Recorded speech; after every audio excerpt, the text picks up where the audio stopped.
گے، رب کی رحمت سمیٹیں گے. جو خوش ہوتا ہے اللہ اسے اپنی نظر رحمت میں لے آتے ہیں، اور جسے اللہ کی نظر رحمت ملتی ہے اسے اللہ کبھی عذاب نہیں دیں گے. دوسرے یہاں پہ میں ایک بات پوچھنا چاہ رہا تھا آپ سے، آواز آ رہی؟ مائک کو تھوڑا صاف کیجیے. تو یہ اگر آپ نے یہ کہا ہے کہ یہ ماہ رمضان کی خصوصیات ہیں، تو یہ اسی امت کو یہ خصوصیت کیوں ملی کہ یہ جو ہے ماہ رمضان اسی امت کو ملے؟ اس کے بارے میں آپ کیا کہیں گے؟ جی، یہ اللہ رب العزت کا کرم ہے حضور علیہ الصلوۃ والسلام کی امت پر.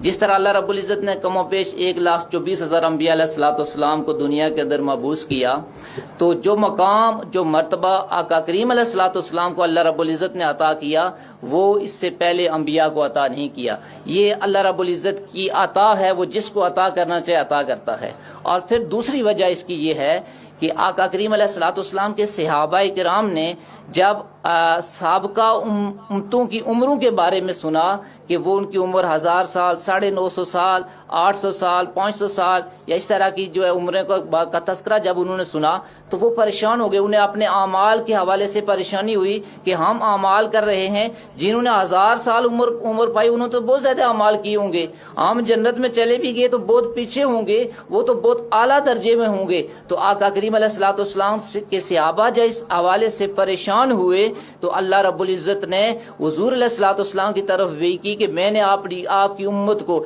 ایسی ایسی راتیں عطا کر دی ہیں، ایسے ایسے مہینے عطا کر دیے، ایسے ایسے دن عطا کر دیے ہیں، اور ان کے اندر ایسی ایسی عبادات میں نے عطا کی ہیں کہ جو ان کو ادا کرے گا اس کا اجر و ثواب جو ہے وہ 1000 سال پڑھنے والوں سے بھی اسے زیادہ عطا کر دیا جائے گا. تو یہ خاص وجہ تھی جس کی وجہ سے امت محمدیہ کو یہ اعزاز ملا. تو میں اس سے مطلب یہ ہوا کہ نبی کریم صلی اللہ تعالیٰ علیہ وآلہ وسلم کی وجہ سے ہی ہمیں اس امت کو یہ جو نیکیوں کا ایک سرچشمہ جو ہے وہ حاصل کرنے کا موقع دیا گیا. تو یہاں پر میں یہ بھی پوچھنا چاہوں گا کہ کون آدمی ہے جو روزوں کا جو ہے فدیہ دے سکتا ہے؟ روزوں کا فدیہ ہم بات کریں رمضان المبارک کی خصوصیات، تو کون ایسا شخص ہوگا جو روزوں کا فدیہ جو ہے وہ دے سکتا ہے؟ روزوں کے فدیہ کے حوالے سے شریعت میں یہ ہے کہ وہ آدمی، وہ بوڑھا آدمی، شیخ فانی کے الفاظ آتے ہیں کہ وہ بوڑھا آدمی جس جو عمر کے اس حصے میں پہنچ چکا ہے کہ اب دوبارہ اس کے صحت یاب ہونے کے چانسز نہیں ہیں، اس کے دوبارہ صحت یاب ہونے کی جو ہے وہ صورتحال نظر نہیں آتی، اور ماہر مسلمان ڈاکٹر نے اسے یہ ایڈوائز کر دیا ہے کہ اگر آپ روزہ رکھیں گے تو آپ کی صحت اور خراب ہو جائے گی. تو اس صورتحال کے جب اس صورتحال سے کوئی آدمی دوچار ہو جاتا ہے تو شریعت اس کو عبادت کے متبادل چیز عطا کرتی ہے. تو روزے وہ آدمی جو اس عمر تک پہنچ جائے وہ روزوں کے بدلے میں فدیہ ادا کر سکتا ہے. اور فدیہ وہ کتنا ادا کرے گا؟ جتنا کہ رمضان کے روزوں کا فطرانہ ہے، صدقہ فطر ہے، ایک روزے کے حساب سے وہ ادا کرے گا.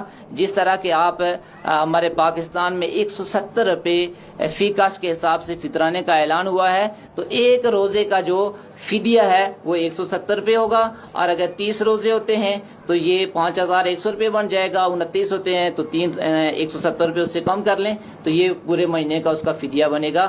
تو یہ روزے کا فدیہ وہ آدمی ادا کر. علامہ صاحب، ایک اور جو فدیے کا آپ نے بھی مسئلہ یہاں پہ بیان کیا ہے، میں یہ چاہوں گا کہ اسے تفصیلاً جو ہے وہ آپ بتا دیں کہ جس طرح کہ ہمارے پاکستان میں روزمرہ کی روٹین کے مطابق ہر رمضان میں زیادہ تر جو مالی لحاظ سے بہت مستحکم لوگ ہیں، ٹھیک ہے، تو وہ بھی فطرانہ جو ہے وہ گندم کے حساب سے دیتے ہیں. لیکن ایسا نہیں ہے کہ جتنا جس بندے کو اللہ نے نوازا ہوا ہے وہ اس کے حساب سے دیتا رہے گا. کھجور کا بنتا ہے، پھر جو کا بنتا ہے، پھر اسی طرح کشمش جو میوہ ہے اس کا بنتا ہے. تو یہ بھی تھوڑی سی میں چاہوں گا کہ آپ اس حوالے سے وضاحت کر دیں. ہمارے اکثر دیکھنے میں آیا ہے کہ جن کے اوپر اللہ تعالیٰ کا مالی لحاظ سے بہت زیادہ کرم ہے وہ بھی جو ہے نا وہ اپنا فطرانہ جو ہے وہ اسی کا دیتے ہیں، گندم کا.